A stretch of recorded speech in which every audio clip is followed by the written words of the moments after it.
Francis, quote, "This is the magisterium. The council is the magisterium of the church. Either you are with the church and therefore you follow the council, and if you don't follow the council or you interpret it in your own way as you desire, you do not stand with the church," end quote. I suspect that with the statement that Francis stated that it is the magisterium, that councils would fall under the extraordinary magisterium. And yet, Pope Paul VI said that it does not. If Vatican II is the magisterium, as you said 24 hours ago, is it infallible? January 12, 1966, quote, "There are those who ask what is the authority, the theological qualification that the council wanted to attribute to its teachings, knowing that it avoided giving solemn dogmatic definitions, committing the infallibility of the ecclesiastical magisterium." Okay, so he's after Vatican II. People are like, what's the authority of Vatican II since it didn't do anything dogmatic? And you yourself, Paul VI, said it didn't give any extraordinary dogmatic definitions. And he says, quote, "And the answer is known for those who remember the conciliar declaration of March 6, 1964, repeated on November 16, 1964.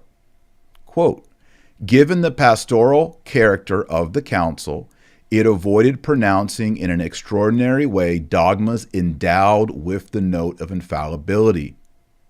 But it nevertheless endowed its teachings with the authority of the supreme ordinary magisterium, which ordinary and so clearly authentic magisterium must be accepted docilely and sincerely by all the faithful, according to the mind of the council regarding the nature and purposes of the individual documents," end quote. Now, what does that mean? In Catholic theology, there is two kinds of assent. There is a religious assent, and then there is the assent of faith. For example, when it comes to the Trinity, that Christ was born of the Virgin, that he rose on the third day, or even something like the bodily assumption of Mary, we must give the assent of faith. In other words, the assent that comes from our heart is that of fidelity and faith and belief. You can't be a Catholic and say, I believe everything, but I don't believe in the resurrection. I don't assent to that faith. Can't do that. You can't say, I believe everything, but I don't assent in faith to the bodily assumption of Mary or transubstantiation, right? When it comes to dogmas, there's the assent of faith. Then there's what's called a religious assent. And these have to do with things that are not dogmatically declared, but that we go along with because there's the gravitas, the authority of the church. Moral theologians for the last several centuries have said sometimes it is permissible not to give religious assent. What he's saying in this whole paragraph is, I am calling upon the faithful to provide assent to the council, but not the level of infallibility or extraordinary dogma, like the Trinity, like transubstantiation, like the resurrection of Christ, like the Immaculate Conception and the Assumption of Mary. That's what's being said here. And he's explicitly stating that the documents do not have the note of infallibility. If Vatican II is the magisterium,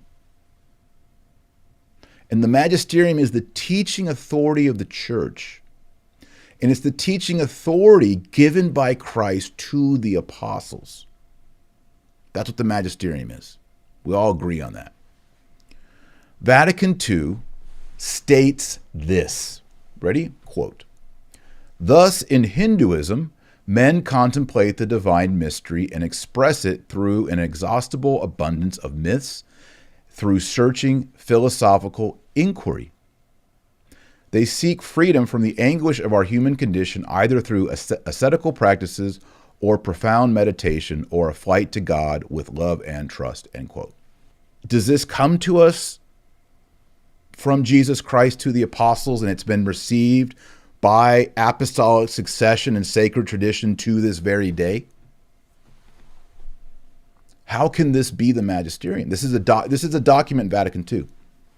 And am I required to provide either the assent of faith or religious assent to the statement, quote, in Hinduism, men contemplate the divine mystery, end quote? Is that a catechetical bullet point that my Christian heart must affirm? Or can I disagree with that or reject it? Not about baptism, the sacrament, Christ, the Blessed Virgin Mary, the Trinity, the Bible, nothing at all about that. Do the people who reject this sentence in Vatican II, do they no longer stand with the Catholic Church? They've rejected the magisterium over what Vatican II teaches about Hinduism? No. Vatican II, Nostra Aetate. Again, Buddhism in its various forms realizes the radical insufficiency of this changeable world. It teaches a way by which men in a devout and confident spirit may be able either to acquire the state of perfect liberation or attain by their own efforts or through higher help supreme illumination, end quote. Pope Francis, are you saying when Vatican II is the magisterium that this teaching on Buddhism comes from Jesus Christ through the apostles to me, and that I must provide either a religious assent or an assent of faith to what Vatican II teaches about Buddhism? So, my Catholic brothers and sisters, do you believe that it's magisterial Catholic teachings from Jesus to the apostles that Buddhists can acquire a perfect state of liberation by their own efforts, which is Pelagianism, or through higher help, that they can get supreme illumination?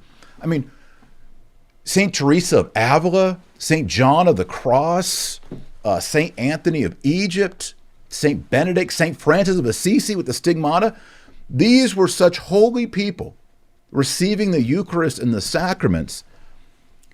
I don't even know they would say that they received supreme illumination in this life or a state of perfect liberation. And yet the unbaptized Buddhists have found that way. And this is what Vatican II teaches. And you're saying this is the magisterium from Jesus to the apostles, and I have to assent either with religious assent, which is conditional, or unconditional assent of faith, as if this is catechesis? No, thank you.